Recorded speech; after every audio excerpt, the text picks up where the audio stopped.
Dan ada 6.700 sekian kecamatan yang setelah kami periksa, itu ada penggelembungan suara, ada pengurangan suara, ya, ada pelanggaran-pelanggaran di situ, ada kecurangan-kecurangan di situ, yang kemudian kami kumpulkan di dalam sebuah gugatan yang kami persiapkan tentu nanti pada saat perbaikan di tanggal 7, bukan sekarang.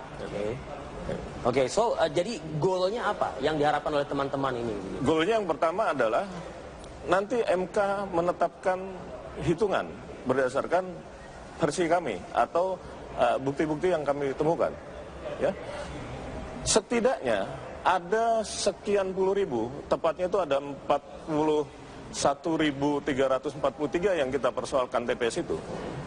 Di luar persoalan 12 kabupaten yang ada di Papua. Di luar rekomendasi yang belum dilaksanakan di Jakarta, di Surabaya, di Nia Selatan, dan 6 kabupaten kota di Jawa Timur. Ya. Ini yang harus ada pemungutan suara ulang. Itu minimal. Nah, kalau itu dilakukan pemungutan suara ulang, potensi angka DPT di situ masih sekitar 22 juta.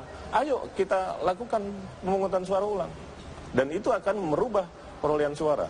Kami yakin itu. Anda yakin itu? Sangat yakin. Kalau nggak yakin, kami nggak ngajukan ke MK. Bukankah faktanya pada saat di DKI Jakarta kan ternyata kan juga... Fakta di DKI Jakarta, dari 13 TPS yang dibuka, 2 kami menang. Ya. Artinya apa? Selebihnya kita kalah.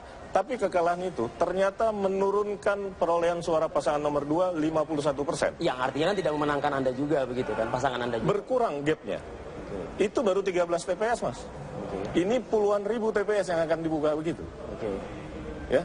Jadi dari 13 TPS saja sudah menurun gapnya yang begitu drastis, apalagi kalau nanti puluhan ribu TPS yang akan dibuka seperti itu.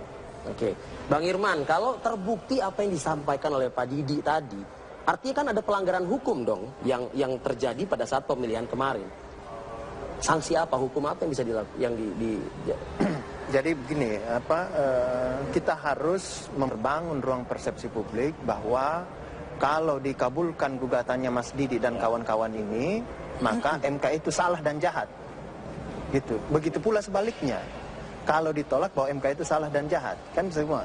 Jadi oleh karenanya penting untuk kita berbicara tentang supremasi konstitusi adalah bagaimana MK ini kita biarkan dia bekerja seprofesional mungkin, serasional mungkin dia bekerja. Kita berikan dia instrumen konstitusi sebagai alat utamanya untuk bekerja. Bukan kalkulator yang kita berikan dia instrumen utama untuk bekerja, tapi konstitusi sebagai instrumen utama untuk bekerja di situ. Dan kita harus bebaskan hakim ini dari segala intimidasi, serangan, apa dan lain sebagainya. Karena bahayanya seperti itu. MK sudah pernah mengancam ruang-ruang publik yang melakukan intimidasi atau menekan MK dalam mengambil putusan, itu sama dengan contempt of court waktu kasus Perpu itu. Di situ. Bagaimana MK dikepung kiri kanan untuk bahwa MK itu begini, ini begini, begini. Dia melawan itu untuk kemudian Anda contempt of court seperti itu. Nah, perkara ini kepentingan kita sebagai warga negara, baik kedua pasangan, adalah membangun demokrasi konstitusional yang lebih bermartabat ke depannya.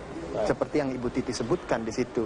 Yaitu bagaimana konstitusi mampu membangun desain demokrasi kita ke depan di situ. Jadi, kita biarkan MK untuk kemudian bisa teryakinkan dengan kedua belah pihak, baik KPU, baik pihak terkait maupun penggugat di situ. Semua terbuka kemungkinan. Gugatan Mas Didi masih bisa terbuka kemungkinan untuk dikabulkan. Begitu pula sama imbangnya untuk kemungkinan terbuka ditolak. Jadi jangan sampai terbangun persepsi bahwa kalau dikabulkan maka ini jahat dan salah. Nggak bisa begitu tuh. Karena sekali lagi MK itu bukan mahkamah kalkulator, ya. Tapi dia mahkamah konstitusi. Pisau bedah utamanya adalah undang-undang dasar di situ. Dia punya denyut dan desirannya sendiri undang-undang dasar itu guna membangun demokrasi kita ke depan. Kita stop sampai situ.